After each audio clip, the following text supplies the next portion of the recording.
Gastroterra es una empresa ganadera que, bajo el amparo de As Terras Galegas, apuesta por una ganadería basada en la tradición de los productos gallegos.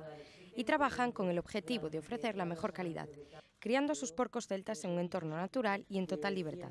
El porco celta es una raza porcina autóctona de Galicia, que en los años 50 y 60 servía como fuente principal de la economía de muchas familias gallegas. Hacían sus matanzas y guardaban el animal en fresco, teniendo de esta forma alimento para todo el año. Y mi pasión por Galicia me supera, pero me supera como decir que amo vuestra tierra.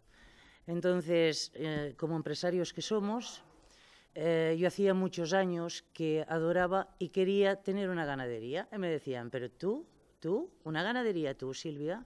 Y yo decía, sí, pero mi ganadería será diferente. ¿Por qué será diferente? Pues será diferente porque entraré primero a tratar la tradición. Esta nueva empresa tiene una táctica innovadora de crianza, ya que a los cerdos les realizan controles nutricionales y les estimulan para ejercitarse y así perder la grasa innecesaria.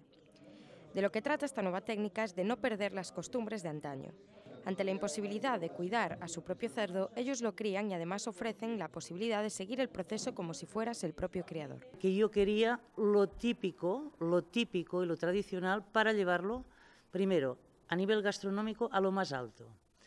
En segundo lugar, llevar a lo más alto la tradición. ¿La tradición en qué se basaba?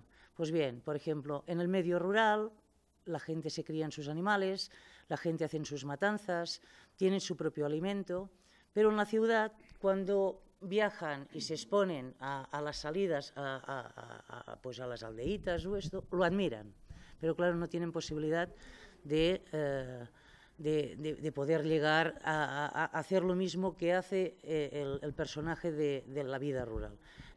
A pesar de los miedos de estos emprendedores a que el producto no fuera como esperaban, los resultados obtenidos fueron muy óptimos. Algunos afortunados pudieron degustarlo en las jornadas del porco celta en Maceda, preparado de distintos modos para poder comprobar su compatibilidad con distintas preparaciones.